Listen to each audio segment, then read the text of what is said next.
जिसने अच्छी तरह ज्ञान को समझा नहीं, अभी मत लेना नाम दीक्षा, अभी सुन लो, साल 2 साल सुन लो अच्छे से,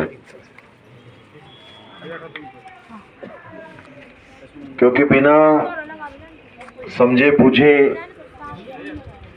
नाम दीक्षा लोगे तो संशय रहेगा कोई ना कोई।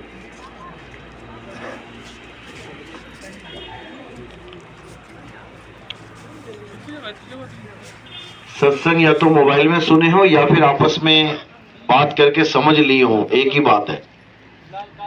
कई लोग के पास मोबाइल नहीं होता, नेट नहीं है, तो जरूरी नहीं कि वो हमारे सत्संग सारे सुने। बात समझ में आनी चाहिए, बात समझ में आ गई बहुत है।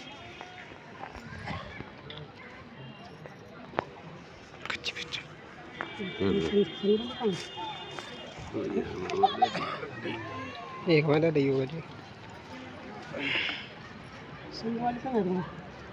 दूसरी दीक्षा वाले कौन है, वो हाथ खड़े करो।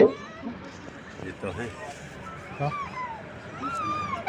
चलो एक परीक्षा होगी छोटी सी, अगर पास हो गए आप मालिक की दया से तो अगली दीक्षा आज ही मिल जाएगी, नहीं तो दोबारा से तैयारी करो। चलो हो गया। और कोई पहली दीक्षा वाला जिसको घंटी नहीं मिली हाथ खड़े करो। जिसने मोबाइल पे फोन पे दीक्षा ली है वो भी कंठी लेने के लिए हाथ खड़े करो। ये कंठी आपने हाथ में पकड़ के रखनी है, सत्संग खत्म होगा तो बताऊंगा क्या करना है इसका, ठीक है? रख दो। तो अब सत्संग शुरू करते हैं। पिता परमात्मा की जय। सदगुरु बंदी छोड़ कबीर साहिब की, सभी संतों की, सभी भक्तों की, आज के आनंद की, सकल हंस को बंदगी, साहिब बंदगी सतनाम। इसको सेट कर दो एक बार, आवाज को सही कर लो, बार बार खराब ना हो बीच में। साहिब बंदगी सतनाम, साहिब बंदगी, थोड़ी और तेज करो हल्की सी, साहिब बंदगी सतनाम, बस ठीक है। साहिब बंदगी सतनाम, आवाज क्लियर है, आ रही है? चलो तो आज सागर में, मध्य प्रदेश में ये मूल ज्ञान का सत्संग आयोजित किया गया है। परमात्मा की अपार कृपा हुई है जो यहाँ पर ये सत्संग आयोजित किया गया, क्योंकि बहुत बड़े भाग होते हैं उन जीवों के जो अपने पूरे जीवन काल में एक बार भी इस मूल ज्ञान को सुन पाते हैं। केवल एक बार भी सुन ले तब भी समझ लो बहुत बहुत बड़े भाग हैं उसके, क्योंकि पूरा पूरा जीवन निकल जाता है। बचपन से जवानी, जवानी से बुढ़ापा आ जाता है, बुढ़ापे से आदमी मर जाता है, लेकिन ये ज्ञान उसके किस्मत में सुनना भी बड़ा दुर्लभ होता है। देख लो कितने लोग निकल लिए आप ही के पंथों में, पूरा पूरा जीवन खोजते खोजते आपके अभी सबसे आखिरी वाले गुरु के पास पहुंचे और चोला छोड़ दिया। ये मूल ज्ञान जब प्रकट हुआ उससे पहले पहले निकल लिए हजारों लाखों करोड़ों, उनकी किस्मत में ही नहीं है जो आपकी किस्मत में लिख दिया परमात्मा ने। समझ रहे बात को? तुम्हारे गुरु भाई तुम्हारे पंथों में कितने निकल लिए बिना इस ज्ञान को सुने, फिर 84 में चले गए। सोचो, फिर जाके एक जन्म मिलेगा इंसान का, फिर मिले ना मिले सत्संग, ये फिर 84 में चले जाएंगे। 184 भटक के पौपे अटके आए और अब की पासा ना पड़ा तो फिर 84 जाए। ये आना जाना तो लगा रहेगा। ये आना जाना खत्म कब होगा? जब तुम्हारे जीवन में मूल ज्ञान आ जाएगा। इसके लिए कबीर साहब कहते हैं धर्मदास जी को, धर्मदास मेरी लाख दुहाई और ये मूल ज्ञान बाहर ना जाए। पवित्र ज्ञान तुम जग में भाखो, मूल ज्ञान गुप्त कर राखो।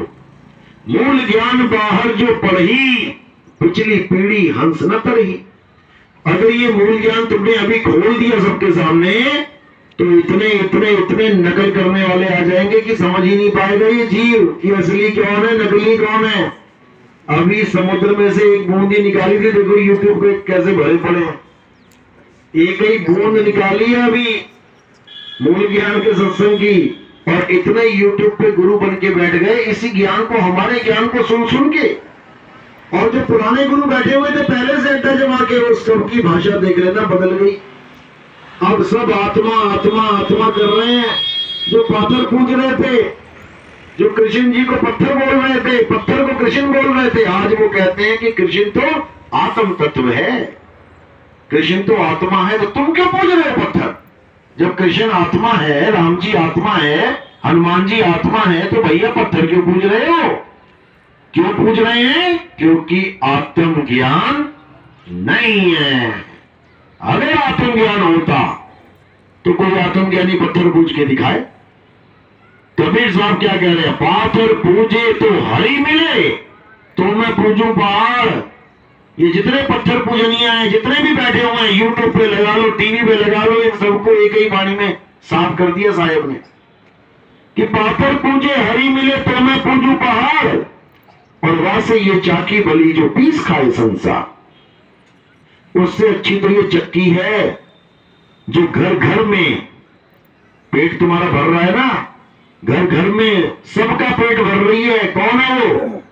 चक्की है। ऐसा कोई एक घर दिखा दो जहां पर उस पत्थर की कोई वैल्यू नहीं है।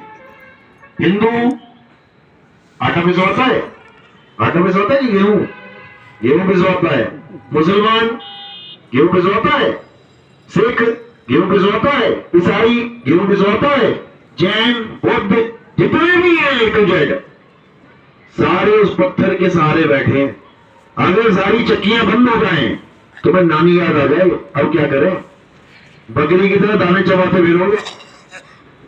बकरी के आगे गेहूं के दाने रख दो, ये थोड़ी नहीं कहेगी आटा बना के दे भाई, वो उसी में चबाना शुरू कर देगी, पर ऐसे चबाओगे तुम भी।